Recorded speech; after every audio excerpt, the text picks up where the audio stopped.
19 वर्ष वयाच्या मुलांचा विचार केला तर त्यांना नुकतेच पंख फुटलेले असतात. तारुण्याच्या मस्तीमध्ये अगदी मनाला वाटेल तसे स्वच्छंद बागडण्याचे वय असते. याच वयात बरेच जण आपल्या पहिल्या प्रेमाच्या मागे असतात किंवा आपल्या उज्ज्वल भवितव्यासाठी आपली कर्तव्य विसरून फक्त कामापाठीमागे धावत असतात. मात्र आज आपण एका अशा तरुणाची कथा जाणून घेणार आहोत ज्याने अवघ्या 19व्या वर्षी आपल्या प्रिय मातृभूमीसाठी आपला जीव अर्पण केला. त्या तरुण क्रांतिकारकाचे नाव आहे हेमू कलानी.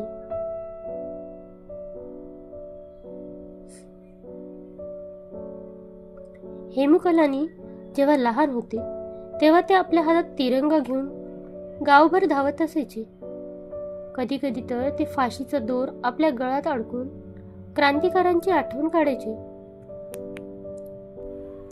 आजूबाजूचे लोक एवढ्या कमी वयातले त्याचे हे विचित्र वागणे बघून त्यांना असं वागण्याचे कारण विचारायचे. त्यावर हेमू कलानी उत्तर द्यायचे की मला भगतसिंग यांच्यासारखे माझ्या देशासाठी हसत हसत फासावर लटकायचे आहे.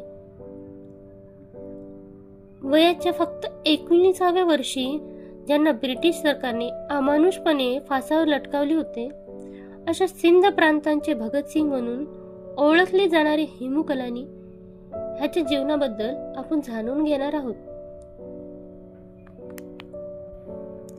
हेमू कलानी यांचा जन्म 23 मार्च 1923 साली सिंध प्रांतातील सख्खर या ठिकाणी झाला होता.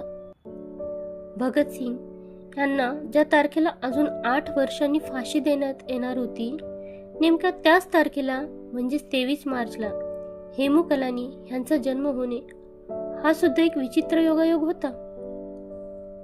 त्यांच्या वडिलांचे नाव पेसुमल कलानी तर आईचे नाव जेठाबाई होते. त्यांचे कुटुंब एक अत्यंत प्रतिष्ठित कुटुंब होते आणि इंग्रज अधिकारी सुद्धा त्यांचा आदर करायचे. त्याच्या कुटुंबाचा व्यवसाय म्हणजे विटांची भट्टी. हेमू यांच्या घरातच देशभक्तीचं वातावरण ठासून भरलं होतं. त्यामुळे साहजिकच त्यांचं बालपण स्वातंत्र्याच्या सैनिकांच्या गोष्टी ऐकण्यात गेलं आणि ह्याचमुळे अगदी लहान वयात त्यांच्या देशाबद्दल प्रेम निर्माण झाले. लहानपणापासूनच हेमू अत्यंत हुशार होते. वयाच्या अवघ्या 5व्याच वर्षी त्यांचा प्राथमिक शिक्षणाचा श्री गणेशा झाला होता. परंतु त्यांच्या गावातल्या शाळेत फक्त 4थी पर्यंतचेच वर्ग असल्याने पुढच्या शिक्षणासाठी त्यांना सख्खरचा तिलक हायस्कूलमध्ये घालण्यात आलं.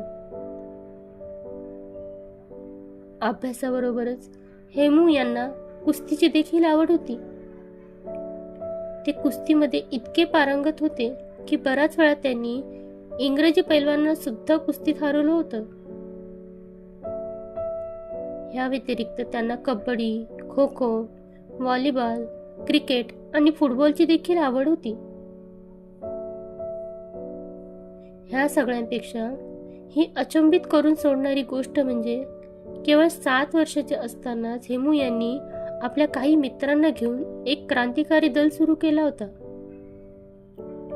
हेमू व त्यांचे मित्र त्यांच्या गावातल्या गल्ल्यामधून तिरंगा घेऊन फिरत व देशाबद्दल प्रेम व्यक्त करणारी गाणी गात, नारेबाजी करत असत. त्यांच्या गावात बऱ्याचदा इंग्रज आपल्या सैन्याला घेऊन येत असत.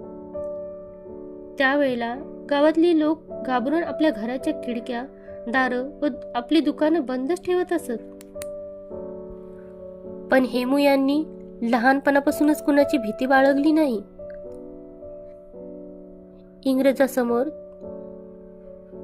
ते गावात खुलेआम फिरत असत, आपल्या मित्रांना घेऊन गाणी म्हणत असत. जान देना देश पर यह वीर का काम है, मौत की परवाह न कर जिसका हकीकत नाम है. एकदा हेमू बाहेरून घरी आले तर त्यांची आई रडत बसलेली त्यांना दिसली. त्यांनी खोदून विचारल्यावर त्यांना कळलं की त्यांच्या वडिलांना इंग्रज शिपायांनी पकडून नेलं आहे. त्याच वेळेला त्यांनी वडिलांना सुखरूम सोडून आणण्याची शपथ घेतली आणि आपल्या एका मित्राला सोबत घेऊन बंदुकीसह वडिलांना सोडवायला निघाले. त्यावेळेला त्यांना त्यांच्या एका शिक्षिकेने सांगितले की आज एकट्याने जाणे बरोबर नाही. त्यांच्या म्हणण्याप्रमाणे जोवर आपण समूहाने जाणार नाही तोवर काहीच करू शकणार नाही. हेमूंना आपल्या शिक्षिकेचं म्हणणं पटलं व ते त्याच वेळेला स्वराज्य सेना मंडळ दलाला जोडले गेले. ते आपल्या मित्रांना घेऊन विदेशी कपड्यांची होळी करण्याचे काम करत असत. अशा हे निडर तरुणाचं केवळ एकच स्वप्न होतं की शहीद भगतसिंग सारखं देशासाठी फाशीवर जायचं. एकदा हेमू यांच्या काही मित्रांना अटक झाली आणि त्यांनी खूप संख्येने एकत्र लोक जमा करून निर्दोष लोकांची सुटका होण्यासाठी नारेबाजी सुरू केली. प्रचंड संख्येने लोक पाहून इंग्रजांना दरदरून घाम फुटला आणि शेवटी त्यांनी बंदुकीच्या गोळ्या झाडून लोकांना घाबरवणे सुरू केले. ह्या सगळ्या गदारोळातून हेमू यांची कशी तरी सुटका झाली, पण घटनेबद्दल त्यांच्या मनात कायमचा द्वेष निर्माण झाला, कारण ह्यात अनेक निर्दोष लोकांचा बळी गेला होता. या घटनेनंतर काही दिवसांनीच हेमू यांनी तुरुंगावर बॉम्ब फोडून आपल्या मित्रांना बाहेर काढायचा प्रयत्न केला व बाहेर काढल्यावर ते इंग्रजांच्या नजरेतून वाचून तिकडून पळून जाण्यात यशस्वी झाले होते. एकदा त्यांनी इंग्रजाबरोबर झालेल्या चकमकीत जवळजवळ 40 सैनिकांना मृत्युमुखी पाडलं होतं. ह्या घटनेत त्यांचे बरेच मित्रही शहीद झाले होते. हेमू कलानी हे इंग्रज सरकारच्या विरुद्ध गनिमी काव्याने लढणारे एक क्रांतिकारी म्हणून आता प्रसिद्ध होऊ लागले होते. तेवढ्यात देशात 1942चा भारत छोडो आंदोलन सुरू झाले. हेमू कलानी यांनी आपल्या साथीदारासोबत या आंदोलनात उडी घेतली. गांधीजींना अटक झाल्यावर ह्या आंदोलनाची आग अजून जास्त वाढली. हेमू कलानी यांनी ऑक्टोबर 1942 साली इंग्रजांची हत्यारे घेऊन जाणारी एक रेल्वे लुटायची ठरवले आणि ह्यासाठी ते रेल्वेचा मार्ग उखडत होते. मात्र तेवढ्यात त्यांना इंग्रजांनी घेरले. मात्र शूर अशा हेमू कलानी यांनी तिथून न पळता आपल्या सगळ्या साथीदारांना पळून जायला वेळ मिळावा म्हणून एकट्याने इंग्रजी लढा दिला. त्याच्या ह्या लढ्यामुळे त्याच्या साथीदारांचे प्राण वाचेल. मात्र हेमू कलानी ह्यावेळी इंग्रजांच्या तावडीत सापडले. हेमू कलानी यांनी केलेल्या सगळ्या कारवाया इंग्रजांना माहीत होत्या, त्यामुळे त्या सर्व आरोपावर त्यांच्यावर खटला चालवला गेला आणि त्यांना कोर्टाने फाशीची शिक्षा सुनावली.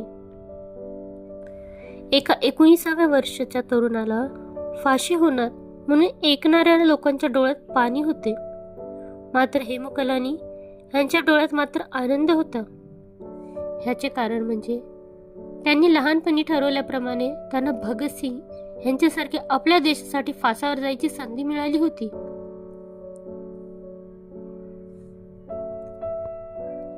तर असे होते लहानपणापासून देशासाठी आपला जीव देण्याचे स्वप्न बघणारे आणि ते स्वप्न पूर्ण करणारे महान क्रांतिकारी हेमू कलानी. अखेर 23 जानेवारी 1943 साली अवघ्या 19 वर्षाच्या हेमू कलानी यांना फाशी देण्यात आली.